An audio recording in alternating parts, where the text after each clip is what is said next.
Okay, guys, we are in Job 15. So, his three friends, let's see if we can recap a little bit. His three friends decided to come and sit with him.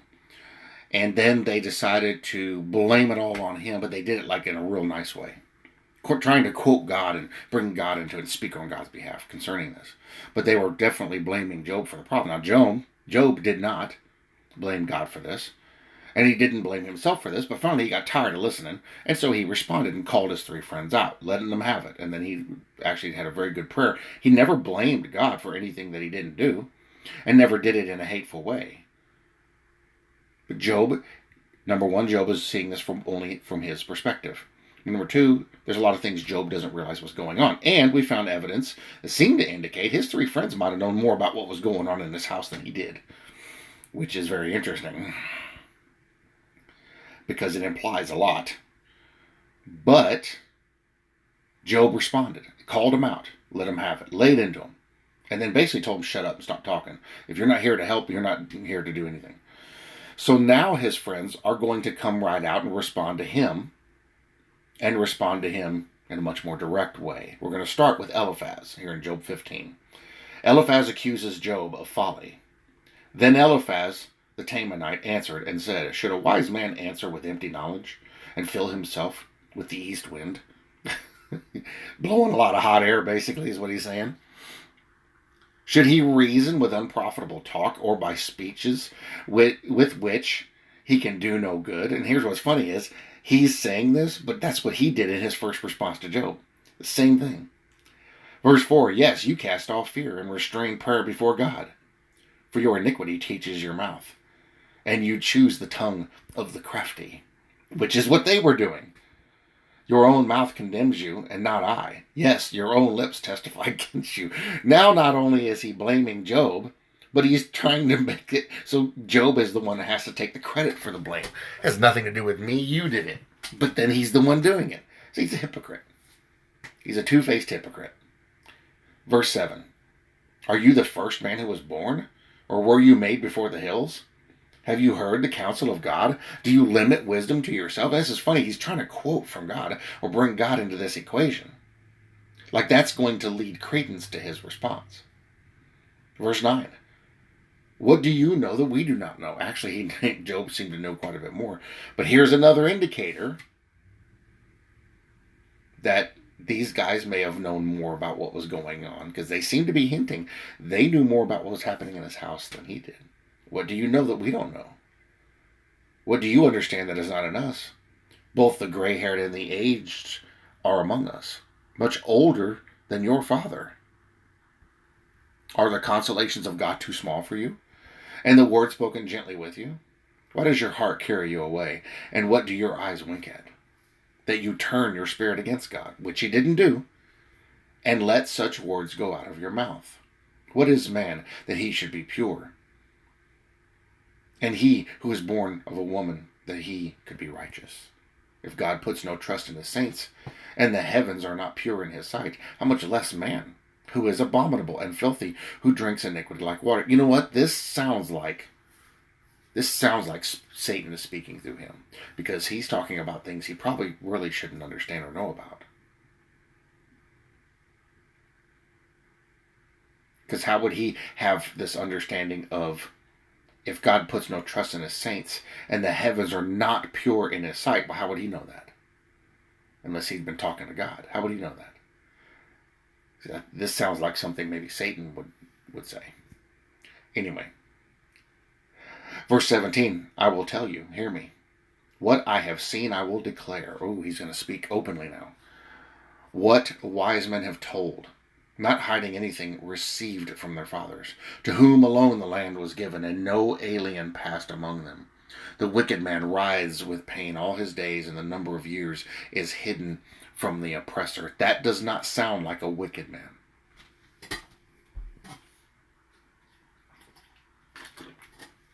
The wicked are at ease, remember? Remember what the Bible says elsewhere? The wicked are at ease. That sounds like a righteous man. He's flipping the script. This sounds like it's Satan speaking through him. Verse 21, dreadful sounds are in his ears. In prosperity the destroyer comes upon him. This sounds like it's Satan, because that's exactly what happened to Job because of Satan. In Job's prosperity, the destroyer, Satan, comes upon him.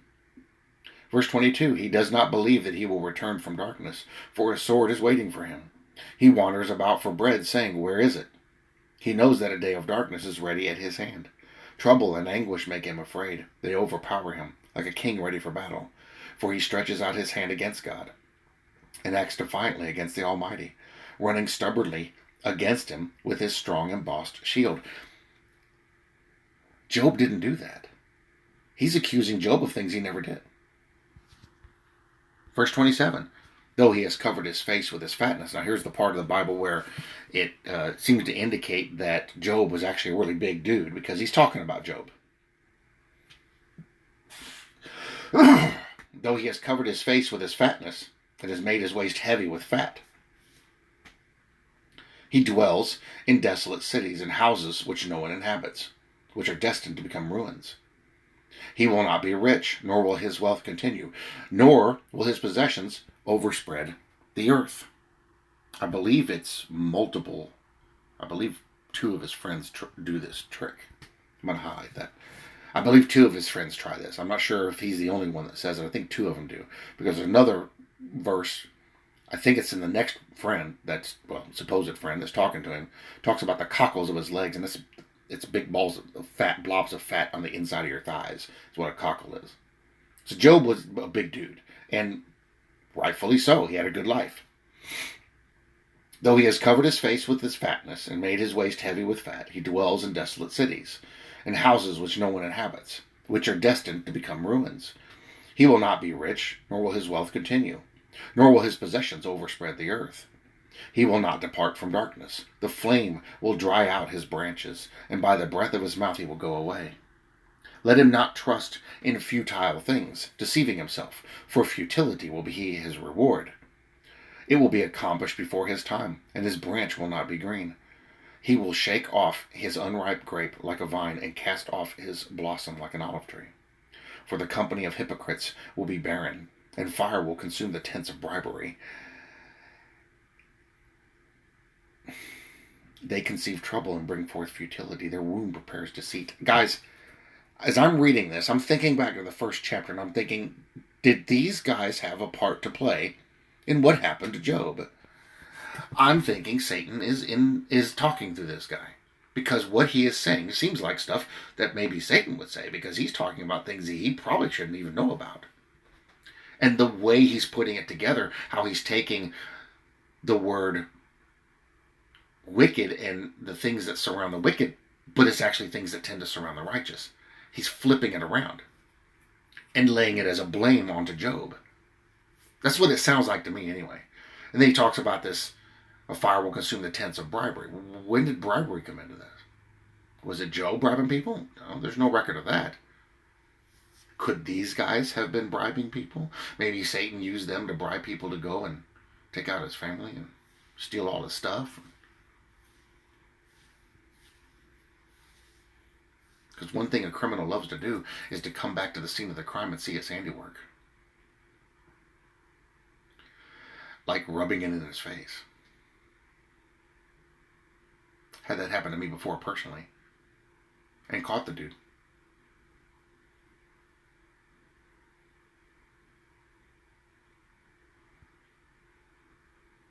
There's a whole lot more going on here. The more we read, the further we go into this, the more I'm seeing there's more going on here. These guys knew more than what they were letting on. And now he's kind of pouring it out hardcore against Job here. And really just being stupid in the way he's speaking. And he's pretending to speak on behalf of God in a way. Trying to use that to lend validity to his speech. And it doesn't. He's speaking out of both sides of his mouth.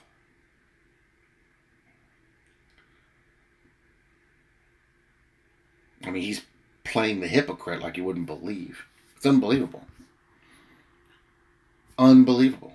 So, more and more, the further we go, it's clear these guys were more involved in this than just coming and sitting with Job while he's mourning. And now they're laying blame on him. I'm really getting the sense Satan is having a big part to play in these speeches that his supposed friends are giving him. But Job is standing his ground and responding back. Now, day after tomorrow, we will be Job 16. Job reproaches his pitiless friend. So Job is getting more upset here, and he's going to let him have it and lay it on him because Eliphaz is not showing him any pity. He's not showing him any he's not mourning with him. He's trying to bring him down further. Aren't you supposed to go and help your friend up? He's not. He's trying to drive him down further. And doesn't like that Job called him out. So his friends are going to start jumping all over him. How amazing. How amazing. So this is starting to get very spicy because now it's tensions are rising. Because it's pretty clear to see that Job is not just fighting against what has just happened to him. He's fighting against other forces that are at play here. And again, it very, very much, I'm starting to get the sense just reading this, that it seems like maybe Satan is speaking through these guys because the way some of this stuff is being worded is like something Satan would do he's called the accuser of the brethren. He's trying to accuse Job when Job didn't do anything wrong. Job didn't do anything wrong. So, again, we're getting more out of this, and there's more lessons to learn. And I think a lot of us are going to start to be able to relate to some of this, because some of us have friends just like this. All right, guys, that was Job 15. Thank you all for watching. I'll see you in the next one.